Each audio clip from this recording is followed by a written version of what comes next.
2045 Indonesia menjadi negara yang sangat diperhitungkan di dunia internasional.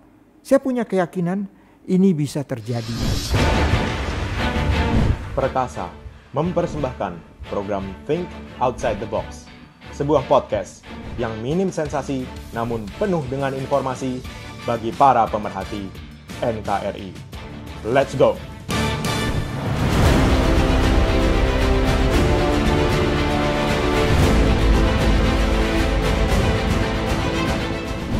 Halo pemerhati NKRI dimanapun berada. Kita ketemu lagi dengan Iskandar Sitompul, host dari Things Outside the Box dari Perkasa. Pada episode kali ini kita akan bincang-bincang dengan narasumber kita yang tidak asing lagi, yang juga fenomena, yang juga mungkin kita pernah dengar, suka berdebat di TV, dan juga pernah ada di partai Golkar, Demokrat, dan sekarang PDIP. Siapa itu? Mari kita sapa langsung. Apa kabar Pak Ruhut? Kabar baik Pak Iskandar Sitompul. Saya merasa tersanjung diundang di satu acara Perkasa untuk NKRI. Okay. Jadi saya terima kasih. Terima kasih sekali Pak Ruhut. Kita akan bincang-bincang ini. Bagaimana Pak Ruhut pada saat di universitas dulu, kalau kami lihat dari biografinya kan dari Unpad ya, Pajajaran Hukum.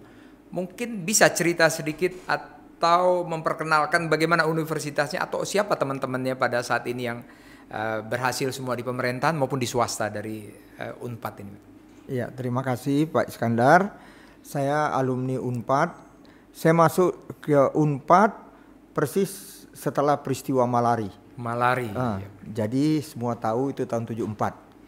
Jadi disitulah ya pemikiran saya kenapa di Unpad itu saya berterima kasih kepada Tuhan.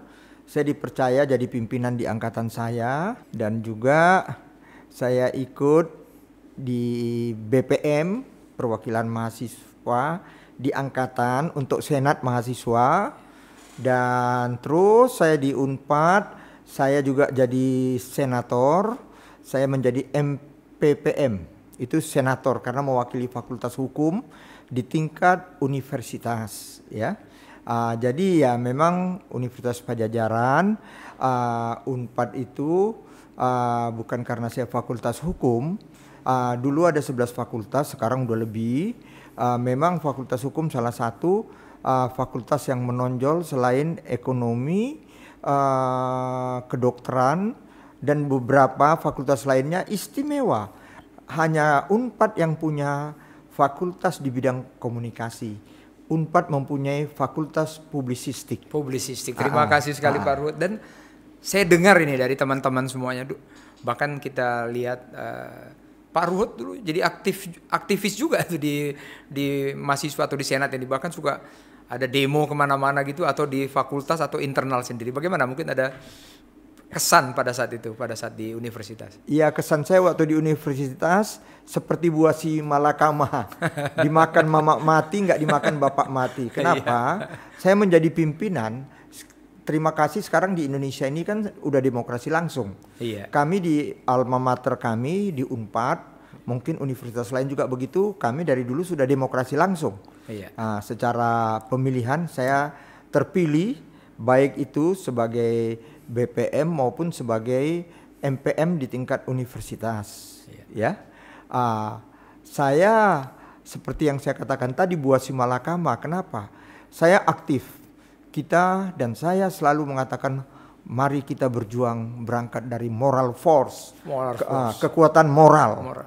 Tapi ya itu yang saya katakan si malakama. Waktu saya masuk Unpad, paman kandung saya, kakak ibu saya, Jenderal Maraden M. Panggabean.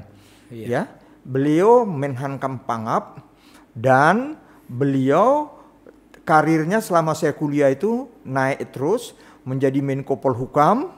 Ya. Jadi kebetulan saya terima kasih kepada Yang Maha Kuasa Tuhan. Saya nggak sampai 5 tahun saya jadi sarjana hukum. Sudah angkatan berapa itu kalau boleh tahu, Pak? Saya angkatan 74, saya selesai tahun 79. Ya. Jadi paman saya, tulang kandung saya itu masih Menko Polhukam. ya, saya selesai. Saya aktivis. Itu yang saya katakan buah si malakama itu, mami saya nangis terus. Saya ini anak mami. Udahlah, kasihan nama tulang ya. Dia kan orang kepercayaan Pak Harto. Sedangkan kamu selalu demo dan lain sebagainya. Ya, udah jangan ikutin itu lagi. Permintaan mami saya mesti jadi pegawai negeri. Setelah saya tamat. Sempat masuk BPN ya katanya dulu. Itu mungkin bisa diceritain dikit sebelum jadi pengacara itu. Jadi mami saya maunya saya pegawai negeri. Dulu namanya Direktur Jenderal Agraria. Saya punya NIP 01. Departemen Dalam Negeri.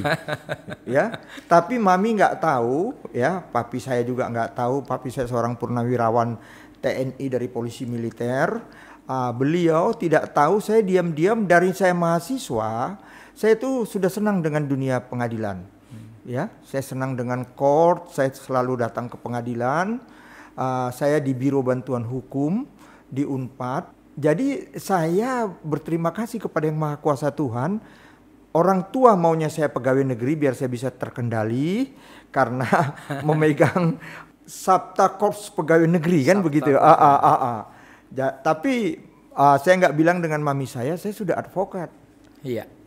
Jadi ya saya ikut aja. Iya. Kan dulu advokat itu tidak sebanyak sekarang. Iya. Bahkan saya duluan advokat.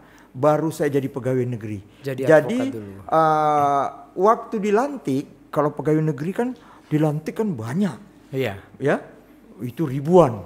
Ya, saya waktu keterima di Departemen Dalam Negeri. Sedangkan kalau advokat dulu hitungan jari. Saya berterima kasih. Saya jadi advokat. Kalau ukuran tahun itu, saya mungkin advokat yang termuda di Indonesia. Waduh, hebat sekali. Salut. Masih muda sekali waktu itu. Dan pada saat itu akhirnya jadi pengacara. Ya. Jadi pengacara, BPN ditinggal jadi pengacara. Apa yang menarik? Ini kan sudah mulai terjun kepada dunia nyata. Apa yang tertarik pada saat di pengacara? Mungkin ada cerita-cerita yang menarik atau ada kesan-kesan atau ada pengalaman apa di pengacara ini? Mungkin bisa diceritakan kepada pemerhati NKRI. Terima kasih pemerhati NKRI. Memang kalau aku cerita mengenai aku seperti film 1001 Malam. Kadang-kadang orang mungkin tidak percaya. Orang nggak percaya ini benar nggak kan? Tapi ya itulah. Jadi Pak Iskandar menanyakan kepada saya, kenapa saya sudah naik di Departemen Dalam Negeri di Dirjen Agraria dan perjalanannya Dirjen itu saya tinggalkan berganti menjadi Badan Pertahanan Nasional. Jadi golongan saya naik ke golongan tingkat 3C pada waktu itu. Tapi memang naluri. Saya nggak tahu naluri saya ini ya membela orang, ya prodeo bahkan gratis. Itu kayak mungkin karena saya di Biro Bantuan Hukum ya. Dan kenapa saya ingin selalu saya memang harus menjadi lawyer karena jujur saja saya kan besar ini di era Orde Baru. Pada waktu Orde Baru kita semua tahu kekuasaan yang menjadi panglima, ya. Sedangkan saya mempunyai cita-cita maunya hukumlah yang menjadi panglima, kan begitu. Jadi Pak Iskandar, saya full lah menjadi advokat dan pendorong saya bangga. Saya punya opung, saya punya kakek, ya, MP Patuan Natoras Panggabean. Dia bukan seperti saya advokat, dia pokrol karena dia bukan sarjana hukum, tapi dia menjadi idola saya. Kenapa? Karena waktu di era dia yang paling jago lawyer itu Mr. Inderrechten, sarjana hukum tapi keluaran negeri Belanda, tapi dikalahkan oleh opung saya. Disinilah dia jadi idola saya. Udah saya terus menjadi pengacara. Saya jadi karena izin dari hari itu izinnya 2 dari Mahkamah Agung dan Menteri Hukum, ya. Jadi saya bisa beracara di seluruh Indonesia.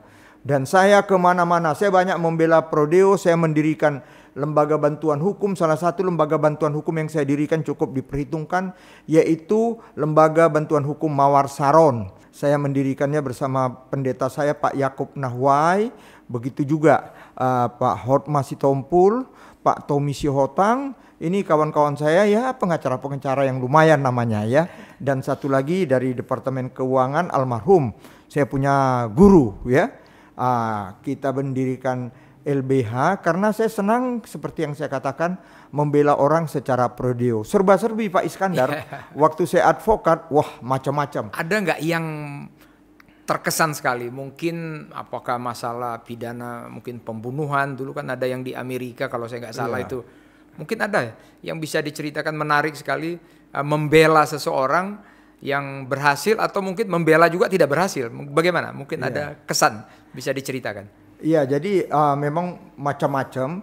Saya dulu pernah, ini peristiwanya membela rakyat yang terjolimi di zaman Orde Baru di NTB, di tempat pariwisata namanya Gili Trawangan. Gili Trawangan. Saya membela mereka karena mereka digusur, mereka kerjanya pemandu wisata. Tapi pada waktu itu Gili Trawangan sudah mau berkembang, mau didirikan macam-macam hotel bintang 5, mereka tergusur. Mereka minta ke saya juga kaget ya. Kenapa mintanya saya jadi lawyernya? Mereka mungkin karena sering lihat saya di... Atau mungkin gratis kali ya? Iya gratis, sering lihat saya di TV. Kan saya dulu pakai kuncir ya. Udah itu saya bintang film mungkin juga karena saya punya film, saya punya sinetron cukup terkenal Gerhana. Pada waktu itu dia minta saya bela. Saya datang, ini yang saya paling terkesan. Saya datang, mereka menunggu saya di pantai.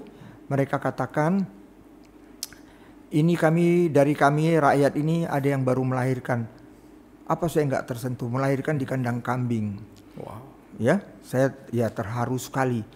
Saya lobbying dengan aparat ya. Baik itu dulu namanya ABRI, udah itu polisi ya, jangan sampai begitu, tolong dikembalikan. Saya terima kasih. Saya bisa bekerja sama dengan ABRI pada waktu itu. Saya bisa bekerja sama dengan polisi karena saya ketua FKPPI. Saya ketua anak-anak tentara ya. Saya ketua, jadi saya istilah Orde Baru dulu, saya bagian daripada KBA, keluarga besar ABRI ya. Saat itu ya, zaman itu. Jadi semua selesai. Mereka bisa bekerja kembali. Yang tidak saya lupakan, dari Gili Trawangan itu saya diantar naik perahu. Sebagian rakyat itu ikut di perahu yang besar ya, yang tidak terlalu besar lah, antara perahu dan tongkang. Sampai ke pantai. Mereka bilang gini, itu saya sangat terharu. Bang, kami nggak sanggup membayar abang. Ini mereka bawa pisang, bawa ubi apa segala. Tapi ada satu kata-katanya, ya, dia keluarkan rokok. Rokok ini ya mohon maaf, tapi harus saya cerita tapi ini bukan iklan. Dia bilang, bang ini rokok mahal. Tapi karena abang orang mahal, inilah simbol dari kami. Tahu rokok apa? Rokok Jisamsu. Ya, rokok Jisamsu. Saya nggak isap Jisamsu. Ya, saya nggak isap Jisamsu. Itu saya terharu, saya simpan. Saya nggak tahu di kantor saya masih ada nggak. Itu saya simpan terus. Jadi hubungan dengan mereka sampai sekarang mungkin masih ada kontak juga ya? Masih ada kontak, bahkan mereka ingin mendirikan patung saya di sana. Wow. Saya bilang jangan. Kan saya masih hidup, terima kasih. Enggak apa-apa. Saya masih ingat sekali tuh. Waktu rame-rame patung itu saya ingat. Kebetulan kita punya toko legenda badminton, Lim Swee King. Kan ada patungnya kan.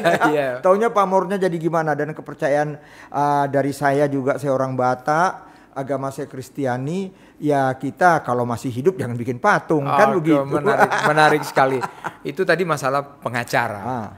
Kalau saya baca dari kurikulum vitae-nya, itu kan perjalanannya dari Unpad, sarjana hukum, pengacara, ke politik, ke sinetron. Nanti ini kita bincang-bincang nih satu-satu. Saya mau menanyakan ini.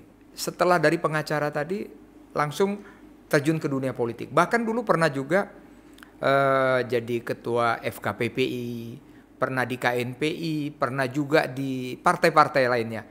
Bisa nggak ceritakan mulai dari awal, misalnya di organisasi FKPPI, di KNPI, dan selanjutnya di partai-partai. Mungkin bisa diceritakan, kan pernah di FKPPI juga. Pernah nggak ada kesan di FKPPI maupun di KNPI nanti? Terima kasih Pak Iskandar Sitompul. Memang banyak kesan, itu yang saya bilang seperti cerita 1001 malam. Orang mungkin tidak percaya. Saya kebetulan bersamaan. Saya ketua FKPPI, saya juga salah satu ketua di Pemuda Pancasila. Iya betul. Ya, era itu semua tahulah. Saya istilahnya kami anak kolong. Kalau PP dibilang preman. Saya kebetulan pimpinan-pimpinannya. Saya aktif. Saya sangat lama aktif bersama Yapto Suryo Sumarno, ya, Yoris Rawayai, ya, beberapa teman-teman saya, ya, di sana Berto, begitu juga teman-teman Robert Kardinal, banyak teman-teman saya di Pemuda Pancasila. Begitu juga di FKPPI, ya, Yapto dengan saya kita sama-sama karena dia juga anak tentara, ya. Begitu juga lain-lainnya seperti ya Bambang Tri, ya, putra Pak Harto, ya. Begitu juga Bang Surya Paloh, ya. Banyak tokoh-tokoh lainnya. Kalau bernostalgia seru juga ya kalau bernostalgia. Seru juga. Mungkin organisasi inilah yang menempa saya, dan saya lupa satu lagi ada organisasi keluarga besar ABRI, yaitu Pemuda Pancamarga. Saya Dewan Paripurna di sana. PPM itu ya, Pemuda Pancamarga. Kalau KNPI kayaknya pernah di KNPI juga. KNPI ini ada ceritanya Pak Iskandar. Mami papi saya selalu mengajarkan saya, jangan mentang-mentang paman kau orang hebat, Menhan Kampangap, Menko Polhukam, Ketua DPA di era Pak Harto 30 tahun lebih, ya, kau harus menaiki anak tangga. Jangan jadi kader jenggot. Ini mami papi saya selalu menasihati saya begitu. Jadi terus terang saja, ya, organisasi-organisasi yang saya dari bawah inilah yang membimbing saya, yang menempa saya menjadi saya matang. Inilah yang saya ambil semua jadi pengalaman untuk bekerja, baik saya sebagai lawyer, saya sebagai politisi, sampai saya ikut di partai. Dan saya ikut di partai, saya terima kasih. Saya karena keluarga saya, paman saya itu Pak Jenderal Panggabean itu dulu ketua harian Dewan Pembina Golkar. Golkar. Ketua Dewan Pembinanya Pak Harto. Kalau zaman sekarang kan itu diganti-ganti. Kalau dulu abadi tiap 5 tahun ganti Munas, tetap mereka berdua terus. Kan begitu, ya. Tapi saya aktif di situ. Tapi ada satu hal. Karena paman saya di situ sebenarnya saya ikut berpolitik ini kembali seperti yang saya katakan tadi, idola saya, opung saya sudah almarhum, ya, dia orang hebat, dia tokoh PNI, ya. Saya sebenarnya mulai belajar politik waktu dulu kami pindah dari Aceh ke Medan, saya itu kelas 6 SD, opung saya ini tokoh PNI, dia masih suka rapat-rapat PNI, padahal udah Orde Baru, udah Golkar, anaknya tokoh Golkar, ya? Jadi kalau tiap ada rapat, ya, seperti rapat gelap lah di rumah itu, mami selalu menyuruh saya menyiapi kertas, pensil, ya, daftar hadir mereka. Di situ saya dengar-dengar mereka bicara politik. Jadi memang politik satu hal yang sudah memang mendarah daging bagi saya karena keluarga kami juga keluarga politisi. Wah, menarik sekali. Jadi memang ada darahnya dari atas politik. Nah, ini tadi ada Golkar, pernah di Golkar juga. Pernah juga di Demokrat. Sekarang kami dengar lagi di PDIP. Ada kesan orang mengatakan, wah ini apa, kutu loncat ini. Bagaimana kesan nih kutu loncat ini, ada kalimat-kalimat seperti ini. Kira-kira bisa nggak dibincang-bincang kita pada saat hari ini? Saya senang kalau ditanya mengenai kutu loncat ini. Mungkin mereka tidak tahu apa definisi kutu loncat. Kutu loncat itu, kalau dia ikut di satu partai, partainya kalah, dia pindah ke partai pemenang. Ya, udah itu kalah lagi, pindah lagi partai yang pemenang. Dari satu kekuasaan dia pindah ke kekuasaan yang lain. Kalau saya ini semua karena Tuhan. Tuhanlah yang memberi jalan kepada saya. Saya percaya sekali Tuhan itu sangat sayang kepada kita umatnya. Kalau dikatakan kutu loncat, ya mohon maaf. Saya meninggalkan Golkar. Golkar itu partai pemenang. Dan saya ikut di dalamnya memenangkan Golkar karena kita kalah waktu awal reformasi, ya, tepatnya tahun 2004. 2004. Siapa yang nggak tahu? Saya kan public figure, saya orang beken, rambut saya kuning, kuncir saya kuning, sepatu saya kuning, semua kuning. Sampai orang bercanda, Bang, jangan-jangan abang CD-nya juga kuning. Mobil warna kuning juga. Saya punya Hummer, ya, warna kuning. Waktu kampanye saya pakai itu, semua kuning. Tapi disitulah kepuasan saya sangat loyal dengan pimpinan saya. Iya. Pimpinan saya Bung Akbar Tanjung. Iya. Ya, kita pemenang. Dan nanti ada ceritanya. Awal reformasi mungkin belum ada partai pada waktu itu yang menangnya DPR-nya dari Golkar itu di fraksi 126. 126. Kan sekarang udah banyak partai. Iya. Tapi di sini biar saya pemenang, ikut memenangkan bersama Pak Akbar, bersama yang lain-lain lah. Banyak kita yang ikut memenangkannya. Ya. Tapi di situ saya lihat Pak Akbar, saya lihat merasa, oh kok kasihan juga nih kawan, dijolimi. Kenapa? Dia sempat dipenjara. Iya. Ya saya yang nemani dia di Gedung Bundar. Saya yang ikut membersihkan kamar dia karena dia kan harus perlu sholat. Iya. Ya, dia senior Pak saya. Akbar Tanjung ini. Pak ya? Akbar Tanjung. Karena itu Pak Akbar Tanjung itu sayang dengan saya. Iya. Taunya Munas, dia nggak ikut lagi di dalam kepengurusan. Dia hanya kader Golkar. Iya. Dia hanya punya kartu sebagai anggota. Saya nggak bisa terima. Iya. Saya keluar. Oke. Tapi saya pamit dengan Bang Akbar. Bang Akbar juga kaget. Saya ingat saya pamit di salah satu pesta di Hotel Borobudur pada waktu, Bang mohon maaf saya mau mundur. Hah? Dia kaget. Ya kau udah dewasa, terserah kau. Kan gitu kata Bang Akbar. Saya bintang film, saya lawyer papan atas. Saya boleh bilang saya lawyer papan atas. Kompas pernah bikin survei. Saya 3 besar lawyer yang terkenal di Indonesia. Saat itu. Itu hasil survei. Ya. Terus selesai itu mundur dari Golkar, pindah ke. Saya nggak mau lagi berpolitik. Tapi inilah hidup saya mengalir. Iya. Ya saya mengalir aja. Saya nggak mau lagi politik kejam. Iya. Taunya di luar dugaan. Politik kejam. Ya? Wah ini menarik ini politik itu kejam. Gimana gambaran kejam ini bagaimana? Karena gini kan saya tukang baca buku. Machiavelli, seorang filosof mengatakan politik itu kejam dan menghalalkan semua cara. Wow. Kan di situ. Saya bilang oh betul ini Machiavelli dalam hati saya. Udahlah saya nggak mau lagi. Saya bintang film, saya lawyer, ya penghasilan saya gede. Udah saya nggak mau lagi. Di situ main film sinetron terus ya kalau nggak salah. Gerhana atau apa itu ya? Gerhana sinetron saya. Udah itu beberapa film layar lebar dan saya lawyer. Ya saya nanganin kes-kes besar pada waktu itu. Tapi naluri tadi ya. Naluri taunya ada satu partai baru, yaitu Demokrat. Iya. Demokrat ini baru muncul ini kan partai baru. Partai baru. Waktu saya keluar, udah berdiri nih partai. Saya bukan deklarator, saya bukan pendiri partai ini. Tapi di periode karena partai barulah melalui Munas di Bali ada ketua umumnya. Iya. Ya, ketua umumnya Pak Hadi Utomo. Iya. Pak Hadi Utomo ini pembina saya waktu saya FKPPI di Kodam Jaya. Beliau mengajak saya ikut itu. Ya. Aduh saya gimana? Udahlah bantu, abang kan guru politik saya bang katanya. Ya, Pak Hadi Utomo. Ikutlah saya membantu. Ya. Partai Golkar, partai pemenang. Ya. Tapi presidennya yang menang Pak SBY. Iya betul. Pak SBY yang menang. Menang dengan Demokrat ini ya. Dengan Demokrat ini ya. Menang dengan Demokrat ini. Waktu itu Partai Demokratnya 5 besar, urutan kelima. Iya. Ya. Saya masuk ikut membantu, kita turun karena Pak Hadi Utomo saya ingat sekali. Bang, gimana biar kita Demokrat ini bisa pemenang? Pak SBY jadi presiden, ya. Tapi partainya mesti pemenang dong nanti di periode kedua. Iya. Boleh ketua umum mau nggak seperti Bang Akbar? Saya waktu dengan Bang Akbar kami bersama kader-kader lainnya tiada hari tanpa penggalangan.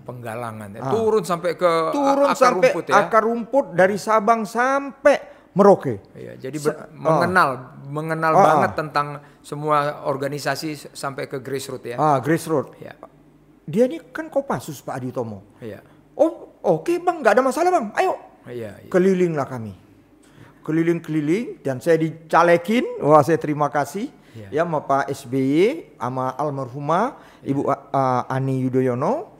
Ya. Saya ikut dicaleki 2009.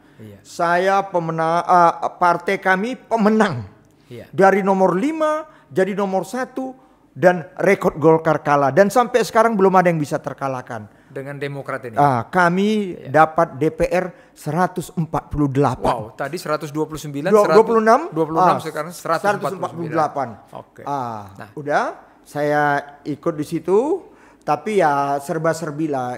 Memang ya resiko kalau kita menjadi orang terkenal, ada yang senang nggak senang. Pak SBY terlalu sayang sama saya dengan Bu Ani. Tapi lingkungan, ini kok dia disayang banget.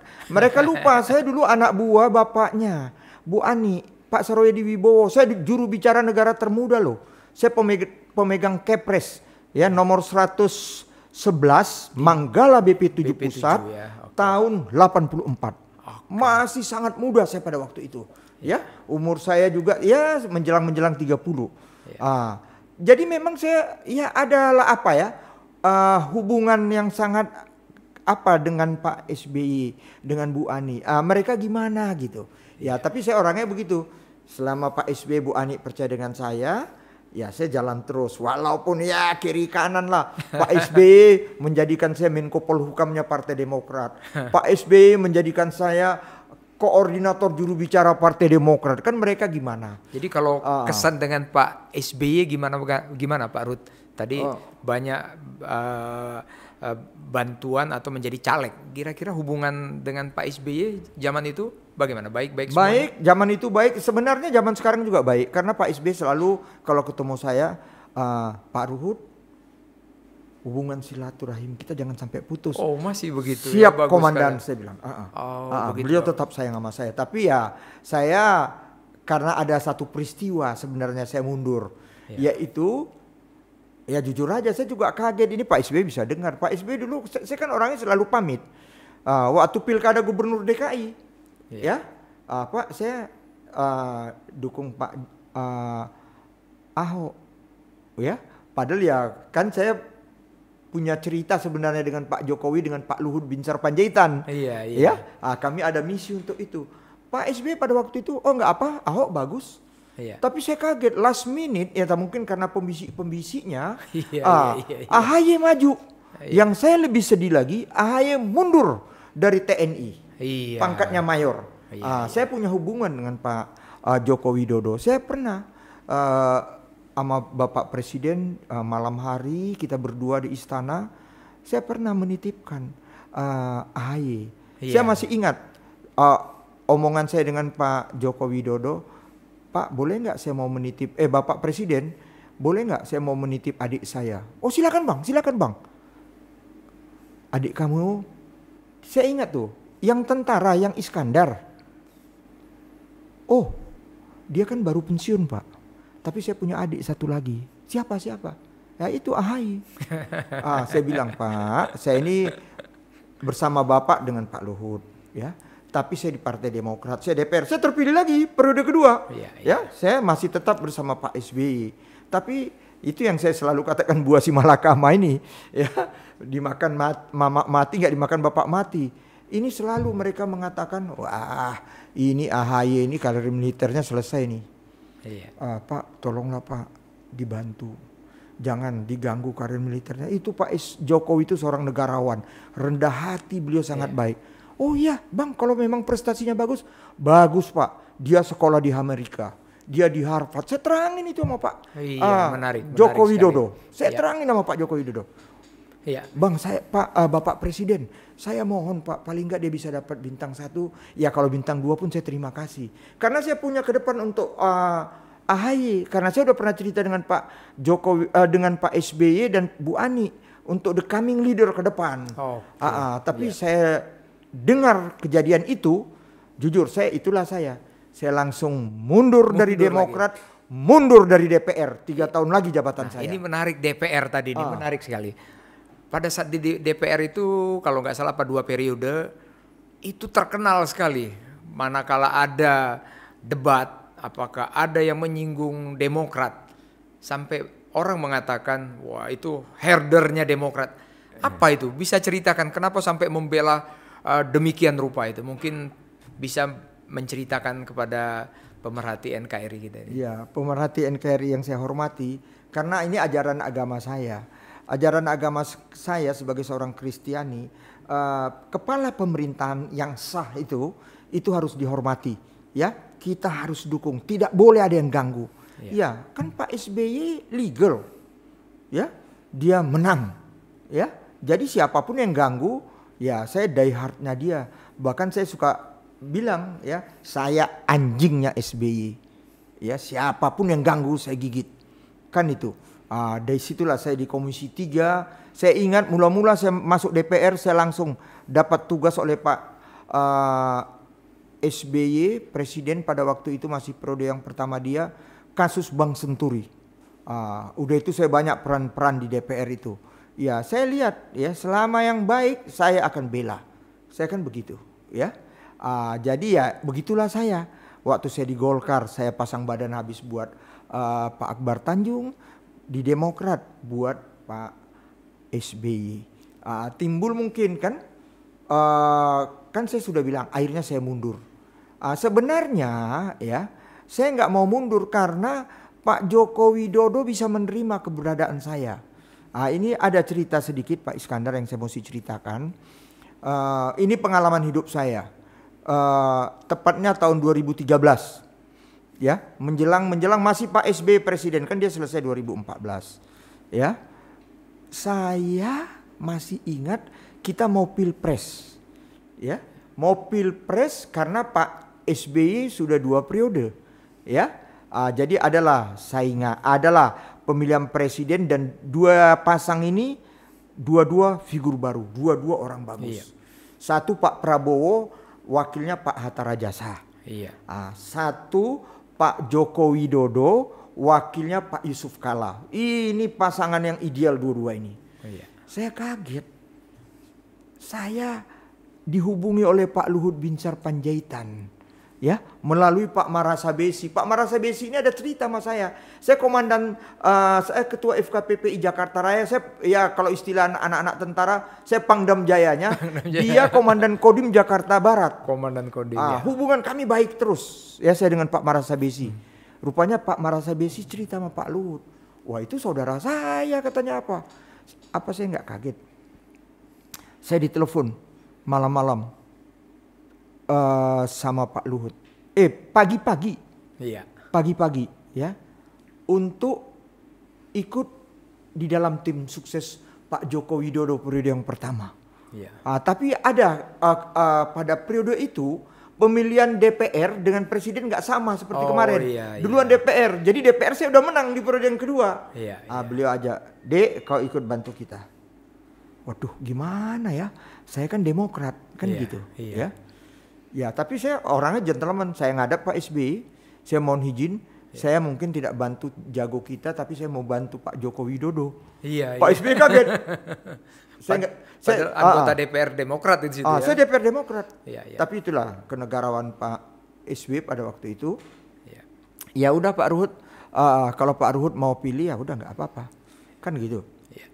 Nah, saya ikutlah di periode pertama di Bravo 5. Kami namanya relawan Bravo 5. Ya. Periode pertama udah itu hubungan saya baik terus dengan Pak Joko Widodo sama Pak Luhut. Periode kedua kami bermain lagi dan beliau terpilih lagi. Oke, jadi ada yang menarik tadi di DPR dan lain sebagainya itu. Kami lihat itu banyak teman-teman di DPR itu yang suaranya lantang, ya. Rata-rata itu akhirnya kena juga dengan KPK. Nah, di situ kami lihat itu Pak Ruhut, orang udah nunggu-nunggu nih kapan ini barang satu ini kena KPK ini. Kok bisa seperti itu? Kok bisa, apa memang bersih atau bagaimana? Nih kami nggak tahu juga, mungkin bisa bincang-bincang teman-teman yang semuanya ya tanda petik banyak yang kena, bahkan udah ada almarhum. Itu gimana itu ceritanya? Kok berani menghajar semua orang itu, nggak takut? Biasanya orang kalau punya dosa itu takut ngomong. Ini ngomong lantang begini terus, apa kiatnya itu kira-kira? Ini pertanyaan Pak Iskandar Sitompul ini persis dengan pertanyaan Pak Luhut Binsar Panjaitan. Ya, Pak LBP itu dulu awal-awal sama saya itu selalu dia ulang-ulang. Ya dia mungkin takut juga kan, saya jadi orang dekat dia. Nanti ada apa-apa dia bisa ke bawah-bawah kan. Dia suka tanya itu. Jadi saya teringat Ketua KPK Abraham Samad. Itu statement dia betul. Ya, saya ingat sekali dia bilang begini. DPR itu banyak yang nggak beres. Kalaupun yang ketangkap baru berapa, yang nggak beres lain itu kan karena belum ketangkap. Nah, kan begitu. Ya. Itu statement dia dikejar oleh kawan-kawan wartawan. Wah, tapi masa kan Pak nggak ada yang bersih Pak. Saya ingat sekali, saya terima kasih sama adik saya Abraham Samad. Dia katakan, oh iya, ya paling Bang Ruhut lah katanya, kan gitu. Waduh, dia katakan bersih gitu ya. Jadi saya tersanjung juga. Saya bilang sama Abraham, aduh, kamu jadi orang nggak mau kasih ampo sama gua. Saya bercanda, tapi ini benar. Kita salut, kita harus dukung KPK. Saya ingat sekali dia sudah almarhum, saya nggak usah bilang. Ya sama satu fraksi sama saya. Ya tapi orang banyak tahu lah ya. Saya kan terima kasih sama Bang Karni Ilyas, saya selalu diundang. Ya, saya tampil, taunya dari kami juga dia diundang. Ya kita sama-sama vokal. Saya masih ingat kok. Saya bilang, bos, kau vokal kayak aku bagus sekali, tapi kau bersih nggak? Saya tanya itu. Wah, dia bilang emangnya kau aja yang bersih. Aku pun bersih karena dia anak Medan. Berapa hari kemudian dia jadi tersangka koruptor. Akhirnya mohon maaf, kita sedih turut berduka cita. Dia di tahanan, dia sakit dan dia meninggal. Oke, ini tadi ada perjalanan mulai anggota dewan, pengacara dan lain sebagainya. Ada tadi sinetron. Kita belum singgung sinetron. Bisa bincang-bincang sinetron ini. Bagaimana asal muasalnya kok jadi pemain sinetron, pengacara, dan lain sebagainya. Bagaimana kesan pertama atau perkenalan dengan sinetron ini? Ya sebenarnya nggak sengaja juga ya. Tapi memang saya banyak in-house lawyer di beberapa perusahaan. Salah satu perusahaan Star Vision itu namanya. Star Vision. Dulu ada 2 perusahaan sinetron yang terkenal. Salah satu Star Vision. Tapi karena suasana mungkin ekonomi pada waktu itu dia mulai turun. Tapi saya in-house lawyernya. Ya. Saya ingat Sangker namanya masih ada orangnya ya, sama Parwes minta saya main di film, ada sinetron mereka Gerhana. Kan itu Gerhana. Saya bilang saya nggak pernah drama, saya nggak pernah acting, saya nggak ngerti, jangan ajak saya lah. Yang gitu-gitu saya bilang. Enggak bang, kan kami lihat abang di court, abang dia apa ya, abang bagus ya penampilannya di TV, abang bisa juga jadi movie star, dia bilang gitu. Udahlah bohong, saya bilang gitu kan. Tolong bang ya, kami ada cerita baru. Ini yang lucu nih. Nah saya baca-baca. Di situ ada Duda Keren. Namanya Poltak. Poltak aja. Poltak aja di skenario gitu kan. Udah. Saya ketawa karena nama saya kan Ruhut Poltak Hot Parulian Sitompul. Bahkan di SK pensiun bapak saya sebagai ABRI, sebagai TNI di situ bukan Ruhut, Poltak. Nama saya Poltak di SK-nya ya. Saya udah. Oke, saya bilang. Tapi sambil menunggu kan sinetron itu kan bisa kalau sukses bisa ratusan episode. Saya bilang ini episode ini yang pertama aja 14 episode. Ya, udah itu nanti cari bintang lain. Saya nggak mau. Saya bilang gitu ya. Nanti mami aku marah, aku anak mami ya. Aku bilang begitu. Oh iya. Tapi di luar dugaan, karena itu banyak aku improve, bahkan aku bilang nama aku si Poltak tante. Itu sampai Raja minyak dari Medan. Zaman itu terkenal di orang Batak semua itu ya. Terkenal. Bahkan orang Medan, mana ada minyak di Medan? Kok kau bilang di Medan? Minyak itu di Pekanbaru katanya. Tapi mami aku bela aku. Enggak ada minyak. Mami kan raja minyak katanya kan. Mami saya kebetulan rekanan di Pertamina. Menarik sekali nih. Dan perjalanan tadi kalau kami lihat itu dari politik, pengacara dan semuanya itu. Ada pertanyaan yang menarik perlu kita bincang-bincang. Kita negara besar ya, 17.000 pulau dengan penduduk dengan etnis yang bermacam-macam. Jadi kalau kami lihat tadi itu bagaimana sebenarnya bila mana kita ingin memajukan negara ini, apakah kita harus masuk kepada partai politik? Mungkin Pak Ruhut yang sudah pengalaman 3 partai ini mungkin bisa kasih bincang-bincang kepada pemerhati kita generasi yang akan datang ini. Apakah harus melalui, karena diregulasi mau jadi apapun itu semuanya melalui partai politik. Gimana bincang-bincang kita? Jadi penonton setia kita semua cinta NKRI ya. Kita semua cinta NKRI. Apa yang ditanyakan oleh Pak Is itu ada benarnya. Tapi juga saya teringat nasihat bapak saya. Ya almarhum ya, karena dia ABRI, TNI sekarang, dia selalu mengajarkan saya begini. Kau mau sukses anakku, ada 4 hal yang harus kusampaikan. Kau harus disiplin. Kau harus kerja keras. Kau harus belajar. Jadi belajar terus. Tapi ajaran agama, semua agama juga mengatakan demikian. Tuntutlah ilmu sampai negeri Cina kan. Kita memang harus belajar terus. Tapi saya nggak ngerti apa maksud almarhum bapak saya. Dia katakan 3 ini kau pegang dengan baik, kau akan menjadi orang yang profesional. Jadi yang ditanyakan Pak Is tadi ya memang bisa melalui partai politik. Tapi seperti yang dikatakan almarhum bapak saya, lakukan yang 3 ini kau jadi orang profesional. Boleh di partai juga boleh tidak. Kau harus punya keahlian. Kalau kau punya keahlian, gak usah khawatir. Mau apapun republik ini kau pasti kepake. Dan saya teringat nasihat ini setelah saya menjalani kehidupan saya dewasa. Ya, dan saya profesional di bidang hukum. Ya, saya ahli hukum. Ya, baru saya ngerti nasihat almarhum bapak saya. Saya sebagai lawyer, saya bisa bangga. Saya lawyer Presiden Republik Indonesia yang kedua, Pak Harto. Udah itu berganti presiden terus ya. Saya ada benang merahnya untuk mereka. Saya Pak Habibie. Saya lawyer jaksa agungnya almarhum Andi Galib. Ya, ganti lagi presidennya. Ya, berikutnya ganti presidennya. Saya tetap dipakai sebagai ahli hukumnya. Dan saya karena mungkin ya namanya orang tidak punya rasa puas ya. Saya itu orangnya tukang berdoa. Saya bilang Tuhan, aduh sayang saya telat lahir. Saya dekat dengan semua presiden kedua sampai yang ke-7. Bung Karno sudah keburu tidak presiden lagi. Coba kalau dia masih ada. Waduh, tinggal saya belum pernah menangani orang yang ada benang merah dekat dengan Bung Karno. Hati-hati, Tuhan mendengar omongan kita. Kenapa saya katakan demikian? Satu ketika saya lagi sebenarnya udah mau keluar kota karena menjelang weekend. Taunya sekretaris saya telepon, Pak Ruhut ini ada klien. Tapi dia maunya Bapak, saya sebagai pimpinan di kantor saya, maunya dia hanya mau curhat dengan Bapak. Waduh, klien tampung aja, nggak mau Pak. Tolonglah Bapak singgah sebentar. Ya, singgah sebentar. Saya singgah di kantor. Saya keluar dari lift di kantor saya. Wangi sekali. Siapa ini tamu? Ya, saya masuk. Langsung kita salaman cipika-cipiki. Saya tapi masih lupa-lupa siapa ini orang. Dia bilang, saya Ratna Sari Dewi, istri Bung Karno.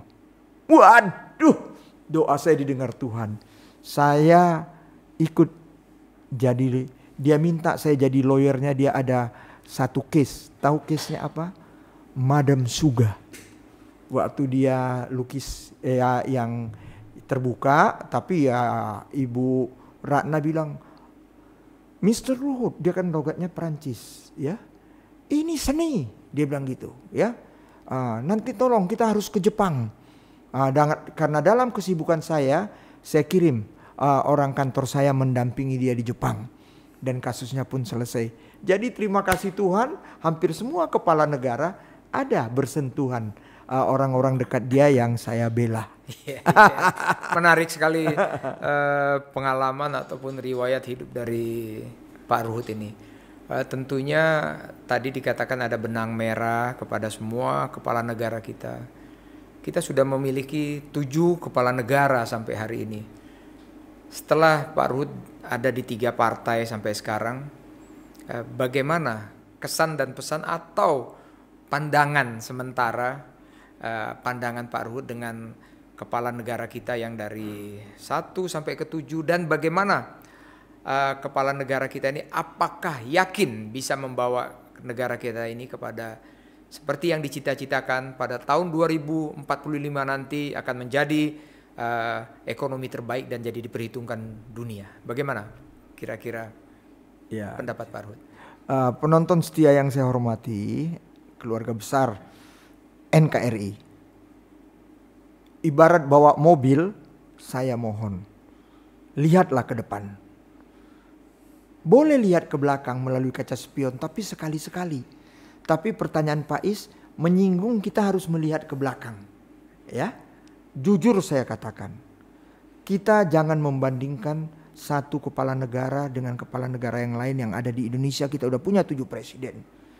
Bung Karno bagus di eranya. Pak Harto punya prestasi di eranya. Begitu juga Pak Habibie. Kenapa? Pernah dolar turun loh sampai 6 ribuan. Hebat prestasinya. Ya. Begitu juga Gus Dur. Ya. Paling enggak lihat beberapa seremonial kebudayaan. Ya. Hari raya. Tidak berbicara dominasi mayoritas, tirani minoritas. Di negara yang ideologinya Pancasila. Semua perayaan keagamaan dirayakan sebagai hari besar oleh Gus Dur. Ada prestasinya. Ibu Megawati, presiden wanita yang pertama, presiden yang kelima, begitu juga prestasinya. Ya, kita tahu ya, Ibu Megawati ini benar-benar ibarat pepatah. Buah apel jatuhnya tidak jauh dari batangnya. Dia putri proklamator, Ibu Megawati Soekarno Putri. Banyak kita lihat konsep-konsep beliau mengingatkan kembali apapun yang namanya Undang-Undang Dasar 45, Pancasila sebagai ideologi, Bhinneka Tunggal Ika, warna sari kita, segala macam suku bangsa tapi kita satu. Dan judul acara kita ini NKRI, itu Ibu Mega. Ya, kita bangga apa prestasi beliau. Dan masuk Pak Susilo Bambang Yudhoyono, juga banyak prestasi beliau. Ya, jadi tiap-tiap presiden itu punya prestasi. Sekarang presiden kita yang ke-7. Jujur saja saya dekat hampir semua kepala negara. Saya punya rasa bangga ya sama semuanya, termasuk dengan Pak Joko Widodo. Pak Joko Widodo itu beribarat anak tangga yang saya cerita awal itu untuk mencapai sesuatu prestasi yang gemilang. Kenapa saya katakan demikian? Siapa yang nggak tahu siapa dia? Ya, orang yang dari bawah, ya, ayahnya seorang tukang kayu, mebel. Beliau setelah tamat dari Gajah Mada kerja di Aceh, ya, membawa ibu negara Ibu Iriana tinggal di tengah hutan, ya. Tapi beliau mempunyai cita-cita untuk bagaimana Indonesia yang sudah baik ini semakin baik. Dan beliau anak tangganya kembali ke Solo, jadi wali kota, dipercaya oleh rakyat Solo, jadi gubernur, dipercaya oleh rakyat Jakarta Raya, dan ikut pemilihan presiden. Dan rakyat percaya kepada Pak Joko Widodo. Beliau pernah jadi orang susah. Karena itu prioritas beliau orang susah. Pertanyaan Pak Iskandar tadi baik sekali. Bagaimana yang dikatakan Pak Joko Widodo, insya Allah nanti 2045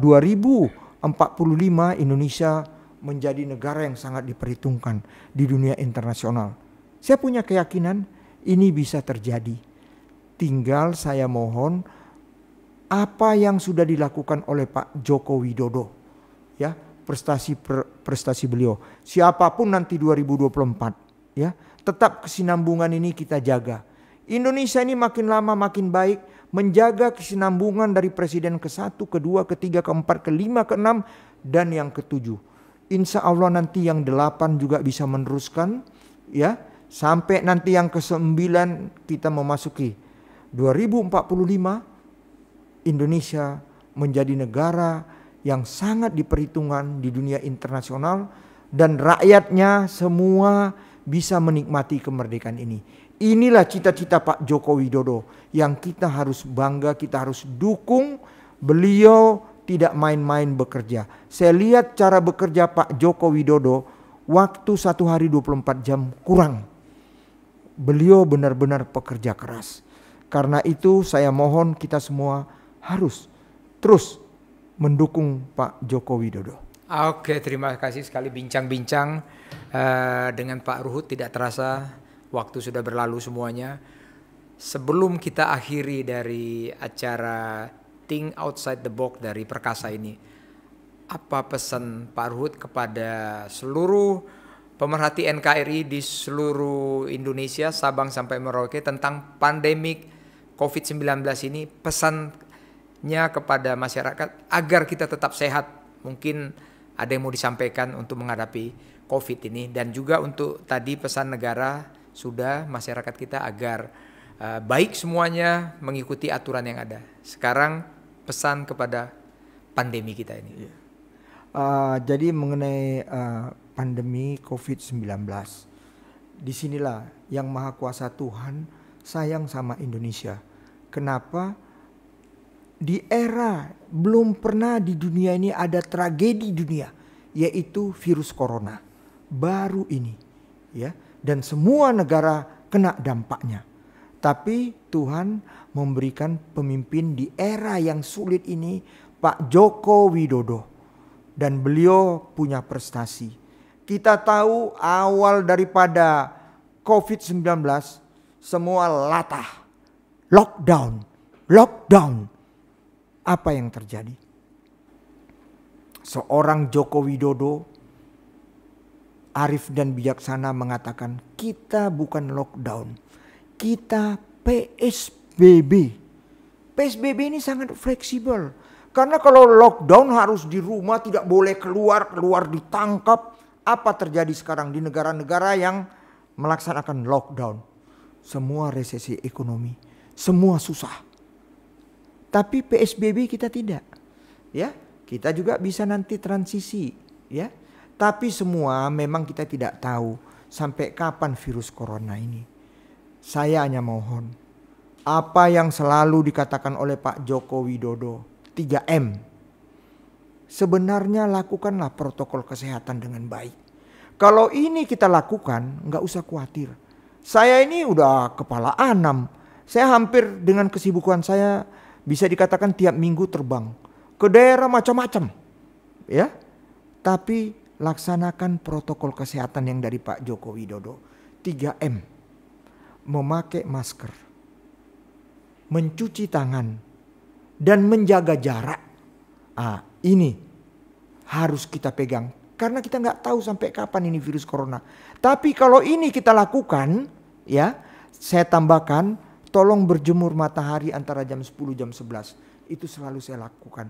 Itu perlu, karena beda dengan kalau vitamin C ada dosis tinggi. Tapi kalau vitamin D ini kita harus berjemur.